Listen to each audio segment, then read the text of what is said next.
Hello friends and welcome to 2025 on Spooky Astronauts. It is time for the annual non-horror video, which is the best non-horror films that I watched in 2024. If you're looking for a list of the most praised, most loved, highest overall rated films, this is not that. This is a personally curated list, obviously pertaining to what I love, my personal taste of films that I absolutely adored in 2024. It's non-horror, and of course, there is a debate, what is horror, what's not horror. I go by what IMDb labels films as, just to keep it clean, to make a set rule.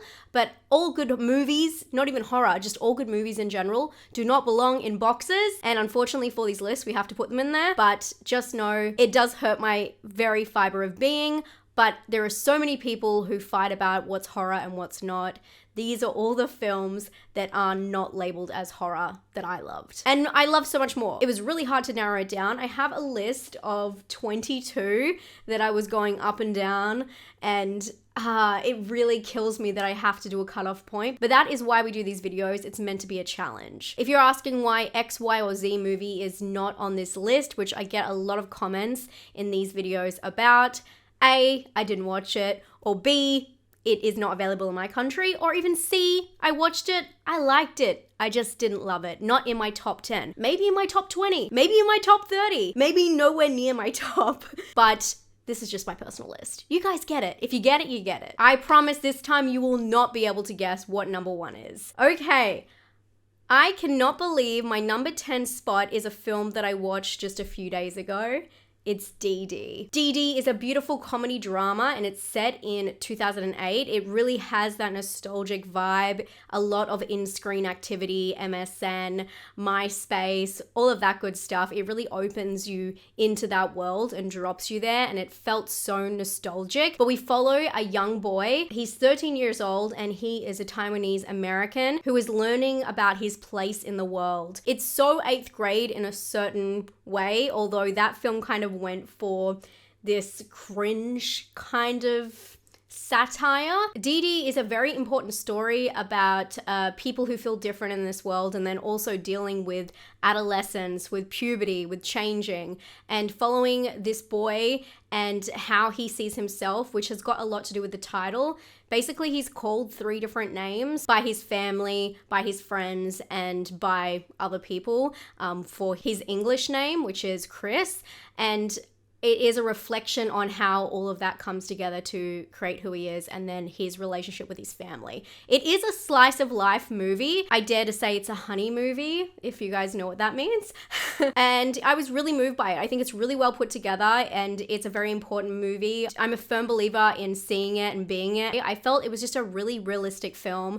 And when you're watching a film and you forget it's a film, that is magic. And I just love this film. It made me laugh, it made me cry, and it did make me cringe a lot. I am so glad I didn't have to be a 13-year-old boy. But I love this movie, and it's got such a good message, especially about the family element and not hiding who you are. So love this film. I think it's very important and a very important story. The next film that I want to talk about is Monster. This film did come out in 2023 for a lot of people, but it didn't hit cinemas in Australia until 2024. And I just remember jaw on the ground watching this one. I did mention it in one of my disturbing videos because it is just that. Monster is a coming of age drama thriller. A lot of people don't see it as a thriller, and it is told in a very interesting structure. It's a Japanese tale about this young boy who is showing strange signs. Something's going on with this very young boy, and his mother is trying to get to the root of the issue, and she goes to the school to try and find out what happened. I don't want to ruin the way it unfolds because it's quite unique in that aspect. Puzzle pieces fall in a very particular way. It's all about perspective and what is actually happening to this boy, and it's not what you think. A lot of people have a lot of different interpretations for the end, which I think is really cool. I think one of my ins for 2025 is everyone having a different different perspective or interpretation in movies. I really enjoy listening to how others read into things. And obviously I read, I read and I reach. So I really enjoyed when I talked about this movie last year, hearing all of the different interpretations to the ending. It's a very harrowing film, so prepare yourself. Maybe grab some tissues if you're looking for a challenge. It's a very heavy drama, but well worth the payoff. My number 8 is a little bit more lighthearted, but still will probably give you a happy tear or two. It is Thelma. I did not expect to love this film the way I do. One thing that is brilliant about this film is it is about an older demographic, but it is not in the same way that they're usually shown on film. It's a very liberating movie, I imagine, for seniors. So I really enjoyed, again, a different perspective. That's why I watch film. I feel like I live in this fear of only having one life, and I want to watch and experience everyone else's stories and everyone else's perspectives. I think that that's the riches of life. I don't know. I really do think that's what life is all about. That's why I gravitate towards horror as well, because it's the most intense way of doing that. But that's why I like disturbing film. And anyway, we're talking about Thelma. And this is, although I hope to have this perspective in life, it was a very touching movie about a family starring June Squibb. The movie is about a 96-year-old Thelma who gets scammed on a phone by a scammer pretending to be her grandson. She loses money and then she sets out to take it back. She wants to solve the problem against all odds, and it is the funniest journey. It's an adventure filmed like an epic action film at times, but it is such a small story. It's I love it. It's just such a fun ride, and I promise it will leave you with a smile. It's just really funny. The one-liners are perfect. I know there's a lot of films that try and attempt this kind of thing, but it feels like the seniors or anyone older becomes the punchline. And in this film, it didn't feel like that. It was laughing with them, not at them. So I really enjoyed it. And I just had such a feel-good moment. Like a week later, I was still buzzing from it. So I love seeing this in cinemas. If you missed it in cinemas, this is a great one to watch with your family. I can finally recommend a movie to watch with your family. It only took me 10 years, you know? This is 11 years on YouTube. One that you may not want to watch with your family, and one I have to talk about, is Civil War. I love this film. I'm sorry. I know a lot of people have a lot of problems with it. I guess I'm not sorry. This is my list and this is just what happens. I know a lot of people have a lot of problems with this film, especially because of the way the trailer was shown and what people thought it was about. And it really wasn't about that at all, or it was more of a smaller personal story. Civil War is a dystopian action thriller, and it's directed by Alex Garland and stars Kirsten Dunst and Kaylee Spaney. You guys probably know by now, I am not a huge lover of war films. I do try and see the epics, especially in cinemas, but this really blew my mind watching this on the big screen. I felt so lucky to be able to see this in cinemas. The movie is about 4 journalists who travel across the United States during a conflict, and it's about their relationships and their drive. It's a weird thing to say, their drive, because they're putting themselves in danger to basically take war photography. And that is really the root of the story. A lot of people thought it was going to be about the conflict, which it is, and it is very upfront and confronting, obviously, but it is a focus on the war photography. I studied a lot of that kind of stuff in school and uni, and I just find it really fascinating, and how people are able to get these shots and what is the line, the journalistic integrity, but also if you interfere and if you don't. And so I really was drawn to that story, not knowing that that's what the film was going to be about. I was really pleasantly surprised, but I can see why people were kind of let down or felt led astray. I love this film because it was non-stop shocking moments, and the action sequences, especially towards the end, there's this insane sequence that my heart was literally in my throat the whole time. And anything that can make you feel that way, it's magic. It's magic. I cried a couple of times while watching this film. I felt it was just so intense, and there is just something that is so horrific and scary and realistic about it.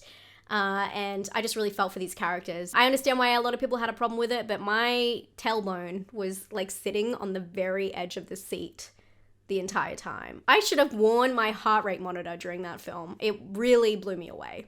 beautiful, beautifully shot. The next film, I love how these are all so different. The next film is Anora. Ooh, hit my light. The next film is Anora. I love Sean Baker. I've been a big fan of Sean Baker. I don't know. What am I meant to say? Some kind of film bro thing, but I've been a big fan of Sean Baker for many years. Florida Project is one of my favorite films. It's on my Letterboxd top 4. Okay, girl. And I loved Red Rocket as well last year, but of course, like Tangerine.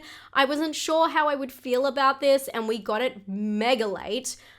So I was kind of interested to find out that this film was so different to his other movies. Sean Baker is known for focusing on lower socioeconomic subjects during his films and following them.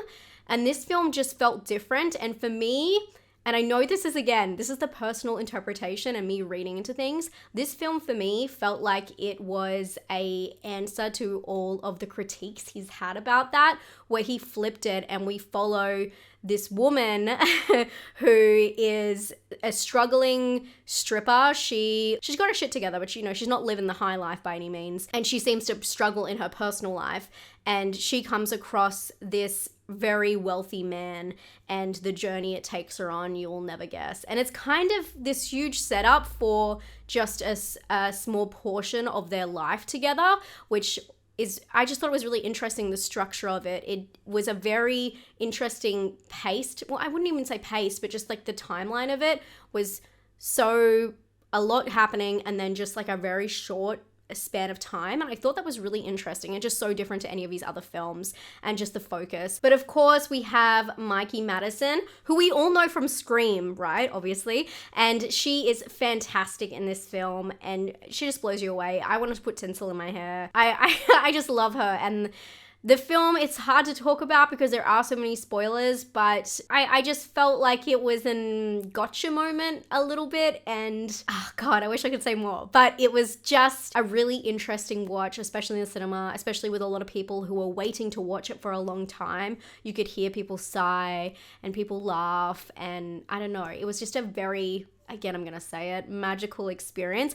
The reason I'm being so annoying and I guess like passionate and over the top about these films is because these are the top 10 films, you know what I mean? These are the top 10 films that have invoked something within me. So there's obviously gonna be a lot of feelings I have for these films, but it was just very different to any of his other movies, but I just couldn't stop thinking about especially the last scene for weeks. I still feel like this might be one of my least favorite of his movies, and it's really interesting to see how much it took off and how loved it is. And I just really wonder where he's going to go next because of that. Because I feel like this really, obviously everyone knew who he was before, but it really set him off to a new level. So very interesting. And it set her off too, which we love. Definitely a must see. It's a very strange film and it's quite long. It's 2 hours and 20 minutes. But it was a roller coaster and I like films that surprise me, and it definitely did. We're already at 5. I actually moved this film from my top 10 horror movies list to non-horrors because of IMDb, and actually some of your feedback. A lot of you guys said you don't consider it a horror movie. A lot of people say that about every film, I can tell you that. People say that about Longlegs. There are no pleasing some people, but Love Lies Bleeding was one of my favorite films of 2024. Another film that really surprised me, but I just loved the cast, I guess, and the story. And it just felt really satisfying. This is about a gym manager who falls in love with this person passing through her town, Jackie, and Jackie's a bodybuilder, but their relationship incites violence within this small town, leading them to a dramatic conclusion. This one is directed by Rose Glass, who did Saint Maud. The cast is killer too. It's got Jenna Malone, Ed Harris, Kristen Stewart, who I love, Katie O'Brien, but Anna Baryshnikov, who plays Daisy in this small town, oh my gosh, she stole every scene she was in. I loved her. It's such a interesting story about you know, a small town and all of the issues within that, and then how a stranger can kind of change all that. It feels like kind of a Western in a weird way, but the categorization of this film is actually insane. I'm gonna read you every single genre it's labeled under. This is on IMDb. Are you ready? Action, adventure, crime, mystery, romance, thriller. And then we've got dark romance and drug crime and erotic thriller. It's just so much, and that's what I love. I love films that really take you through all of the different stages. And not that I was laughing at this film, but Daisy definitely, there was just something about her.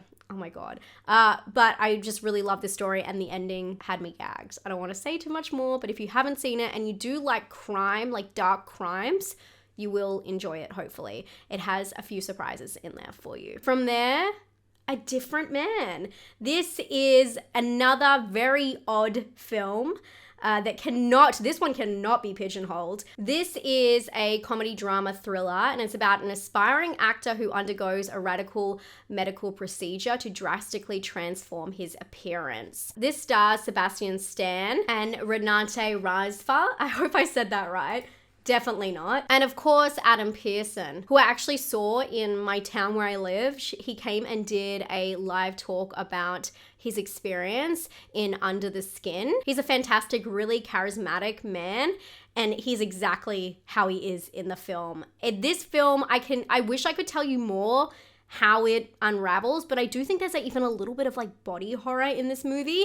The way this film plays with the audience, it's playful but alarming. And there's just a little things thrown in there that later I was so glad I could talk to people who had just watched it as well and said, did you catch that happened?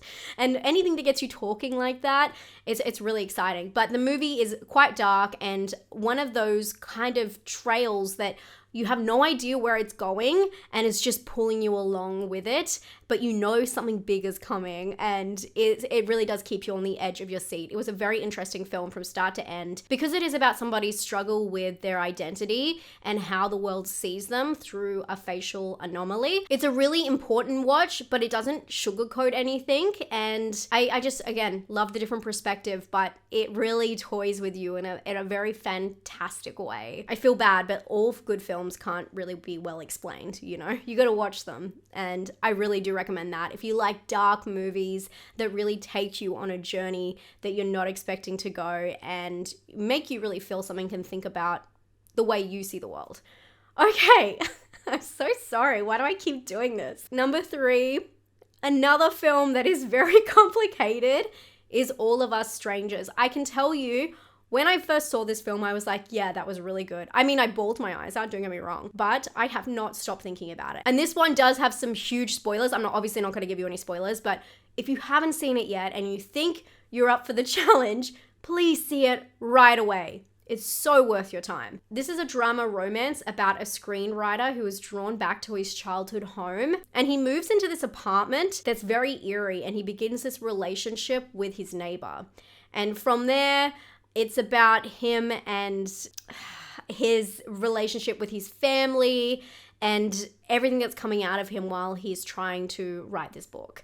That is I'm really underselling it for a whole other reason. It's just such a beautifully shot film, but the acting is just superb, and it doesn't even need to go as deep as it goes to be just a beautiful film on its own, but it will take you places you have never been and you choose not to go.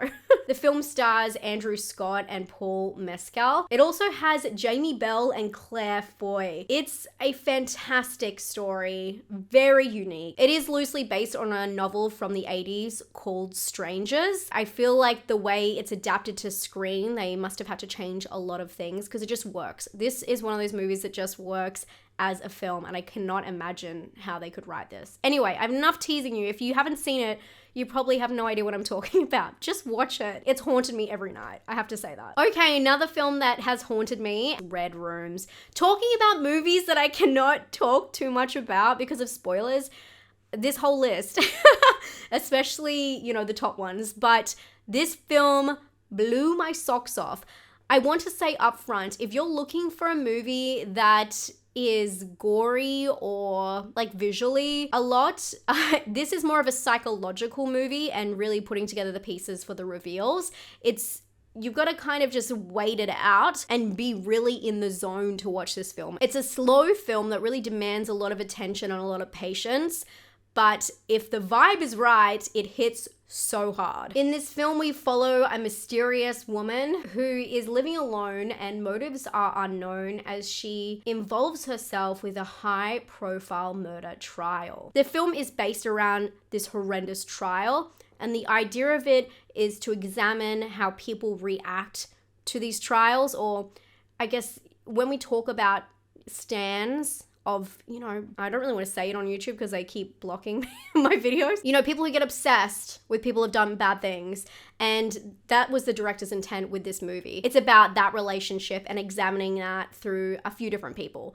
And it is a wild ride. And it's another film where people interpret different things that happen in it different ways. And again, I love that. This was one of those films that was really interesting to discuss, and I actually watched it with some people on my Patreon. Shout out to my Patreon, by the way. Love you guys. Thank you guys so much if you're part of my Patreon for keeping my videos going. If you guys want to know more about my Patreon, it's always linked down below. You get bonus videos every single week at the lowest tier. But we also watch movies together on tier 3, and someone chose this film and it was a very interesting watch. The film also had a really weird release where it was released in some countries at the very start of 2024, I think. And it just took a long time to kind of trickle out and drop everywhere. It didn't really have an epic release, which I felt like it really deserved, but it's a very strange and dark movie. Definitely the darkest on this list. I'm trying to think. Yes, it is. But again, it's slow. I can see why people say it's a horror. It's one of those films, again, it doesn't fit in a box, but it's a very intense watch. And the performance of the lead is unnerving. It keeps you interested. You're like, what is happening? It's one of those films. So if those frustrate you, don't watch it, but I promise it is worth the payoff. But my number one film of the year is not a sad film. Oh, is it? I don't know. I did cry. But I think a happy tears. When I was watching it, I was in disbelief. And this is what I always feel about my top ones, to be honest, the top one of every year. I felt that way with Triangle of Sadness, I think was my top one last year, or 2023. But I had the moment where I could not believe that this film is real. Every moment of it, I absolutely adored. And this, again, is another film that wasn't available to me until last year, and it's not for everyone. It's definitely not for everyone. I've seen people who saw it and thought it was mid, but for me, this is a green flag movie. If you like this movie, you're my people. It's Problemist. Have you heard of this film? I cannot believe this movie exists. This film is written by, directed, and stars Julio Torres, who some of you would know from his different TV series, and also being a writer on Saturday Night Live. In this film, he plays an aspiring toy designer from El Salvador who is struggling to bring his ideas to life in America. He has to resort to working with this erratic Karen, rich-ass lady who is played by Tilda Swinton in one of the most remarkable roles I've ever seen. She is fantastically horrendous as a person in this film, and it was just so funny to watch. But it is such a well-crafted movie. It is so unique. It really expresses his brain and the way that he thinks, and I just thought it was so funny, so clever, so unique, and so creative. It's just one of the most creative stories I've ever seen. And again, I'm gonna say it, it takes you places you didn't think you were gonna go, and I really promise it. This film, by the end, I was a weeping woman. It really got me. It is such a beautiful story about life and the things we take for granted, but then just, it's so funny and so lovable. The film is just a surreal journey from start to end, and I'm gonna say it, it has a very good message. It talks a lot about immigration and struggles, but it does so in this philosophical way, but also at the exact same time like an absolute quirky comedy. And these two things should not go together, but somehow its delivery is just so heartwarming and fun and deep.